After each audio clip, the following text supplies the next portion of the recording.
আসসালামু আলাইকুম viewers, Sabinus কিচেনে তোমাদের স্বাগত জানাই। ইলিশ মাছের মাথা দিয়ে এই আলু বেগুনের রেসিপিটি যদি দুপুরে ভাতের সাথে থাকে তাহলে আর কিছুই লাগবে না। এইভাবে বানিয়ে নাও, আশা করছি তোমাদের খুবই ভালো লাগবে। Aha.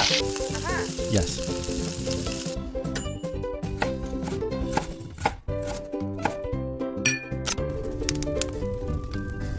Wow! চুলায় কড়াই বসিয়ে সর্ষের তেল দিয়ে দিচ্ছি। গরম করে লবণ হলুদ মাখিয়ে ইলিশ মাছের মাথাগুলো আমি ভেজে নেব, উল্টে পাল্টে লাল করে ভেজে নেব। ভেজে নিয়ে আমি এবারে তুলে নেব। মাছগুলো ভাজা হয়ে গেলে আমি তুলে নিচ্ছি। এরপর ওই তেলেতেই আমি হাফ চামচ কালো জিরে দিয়ে দিচ্ছি। একটা বড় সাইজের পেঁয়াজ কুচি করে দিয়ে দিলাম। দিয়ে এবারে নেড়ে চেড়ে ওর মধ্যে ছোট ছোট করে কেটে রাখা আলু ও বেগুনের টুকরো আমি দিয়ে দিচ্ছি। এবারে নেড়ে চেড়ে আমি হালকা লাল করে ভেজে নেব। এমনভাবে ভাজবো যাতে অর্ধেক সেদ্ধ হয়ে যায় ভাজাতেই। নেড়ে চেড়ে আমি হালকা লাল করে ভেজে নিচ্ছি।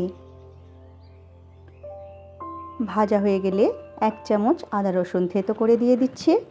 আদা রসুন বাটা দিয়েও আমি কিছুক্ষণ ভেজে নেব, কাঁচা গন্ধ চলে যাওয়া পর্যন্ত ভেজে নিলে খেতে ভালো লাগবে।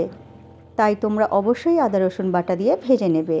এরপর পরিমাণ মতো লবণ, হাফ চামচ লঙ্কা গুঁড়ো, হাফ চামচ হলুদ গুঁড়ো, 1 চামচ ভাজা জিরে গুঁড়ো, 1 চামচ ভাজা ধনে গুঁড়ো সব কিছু দিয়ে এবারে অল্প অল্প পানি দিয়ে আমি কষিয়ে নেব। ইলিশ মাছের মাথা দিয়ে এই আলু বেগুনের রেসিপিটি যদি ভাত ও রুটির সাথে থাকে তাহলে পুরো একেবারে দুপুরটা জমেই যাবে। তোমরা অবশ্যই এইভাবে একবার বানিয়ে দেখো। আমি কিছুক্ষণ পানি দিয়ে দিয়ে অল্প করে করে আমি কষিয়ে নিচ্ছি। কষানো হয়ে গেলে এরপর এর মধ্যে ভাজা মাছের মাথাগুলো দিয়ে আমি একটু ভেঙে নেব। বেশি গুঁড়ো গুঁড়ো করব না, কারণ ইলিশ মাছের কাঁটা মুখে লাগলে অনেকে পছন্দ করবে না, গলায় ফুটে যেতে ভয় আছে। এরপরে আমি অল্প করে পানি দিয়ে দেব, দিয়ে নেড়ে চেড়ে ঢাকনা দিয়ে হতে দেব। এরপর যখন এই রকম মাখা মাখা হয়ে যাবে এরপর নেড়ে চেড়ে নামিয়ে নেব।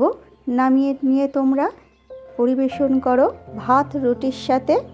আমার রেসিপিটি তোমাদের পছন্দ হলে লাইক কমেন্ট শেয়ার করে পাশে থেকো। আমার রেসিপিটি ফেসবুক থেকে দেখলে ফলো করে দিও, ইউটিউব থেকে দেখলে সাবস্ক্রাইব করে পাশে থেকো।